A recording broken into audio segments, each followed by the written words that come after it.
دا جامع سراج المجاهدین حسنی کرت محفل. وما يدريك لعل الساعة تكون قريبا.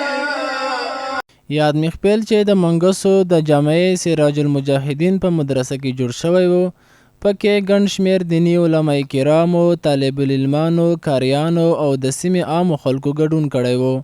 په محفل کې ګڼ شمېر کاریانو د قرآن کریم مبارک آیاتونه په خپلو خوږو غوږونو کې تلاوت کړل. د یادې مدرسې مختمم په خپلو خبرو کې وویل چې دا محفل د مدرسې د فارغینو په همکارۍ ترسره شو څو د قرآن کریم سره د مینې فضا لا پسې پیاوړې شي.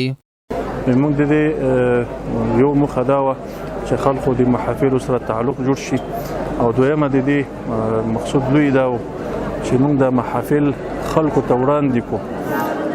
خصوصا موږ د خپل شاګردان چې د جامعي روزنې دي تاسې ولیدل چې داسې تلاوتونه یې کړل لکه نړیوال قاریان چې تلاوتونه کوي په نړیواله سطحه باندې تلاوتونه وشو، او خلکو ته وښیو چې موږ جامعي څه کړي دي او څه قسم خلک ټولنې ته وړاندې کړي دي، او د اول حساب په خپل وکړو.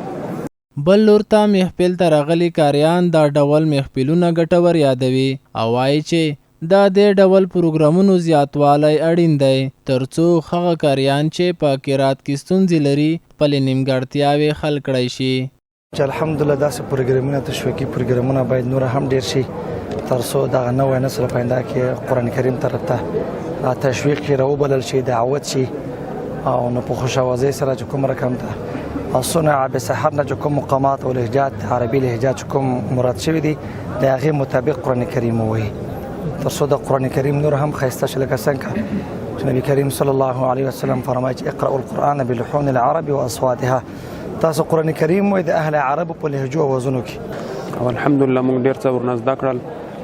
آینده کې مو د محتممینو نه غوښتنې هم دغه دي چې دغسې محافل نور باید ډېر شي، او الحمدلله ډېر خلکو شرکتونه پکې کړي په دا محفل کې، او ډېر حفظای کرام دې ته وهڅېدل او چې د تجوید په بحث کې دوی کور وکوي.